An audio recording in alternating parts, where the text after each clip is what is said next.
Hey, what's up everyone and welcome to another very exciting video. Streets of Rage 4 comes out later this week, so I wanted to do a series review, starting with Streets of Rage 1. Before I review this game, I should mention I never grew up with a Sega Mega Drive, so all the Sega exclusives are completely new to me. The way the game this got off the ground was Final Fight was ported over to the Super Nintendo, and Sega wanted to make a competitor to this game. So they went to a man called Noriyoshi Hoba to direct the game. The most notable game he had directed at the time was Super Shinobi. So they came up with Streets of Rage, or Bare Knuckle, as it's known in Japan. This game is set in a corrupt city where three ex-cops go out to clean up the streets.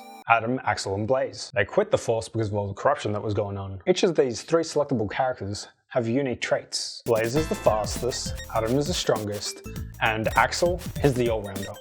He can't really jump though. Another thing about this game is what it does with the A button. I thought that was an attack button, and it was one hell of an attack. It actually winds up in you calling a police officer for a napalm strike. It hits everyone but yourself. This attack is to be used in extreme emergencies, like when you're surrounded by enemies, or if you need help defeating a certain boss. Playing through this game, I couldn't help but notice the soundtrack. It's not enough for a game to just have good gameplay. It needs a great soundtrack, and this game delivers. I like the soundtrack so much that I actually had to Google the man who made it. Yuzi Koshiro made the soundtrack for this game. I looked him up, and he's still in the business of making soundtracks for video games. So, suffice to say, he knows his stuff when it comes to these things. Now, I did enjoy the level design of this game.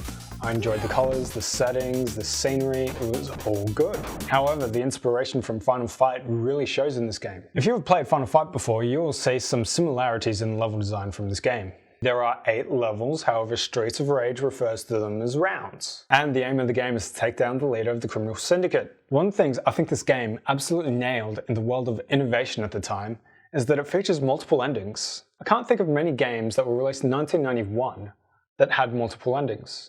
Now, the fact that there are multiple endings gives you a lot of replay value, and I treasure that. And the best thing about this game is that it features 2-player co-op, something that the SNES port of Final Fight failed to do.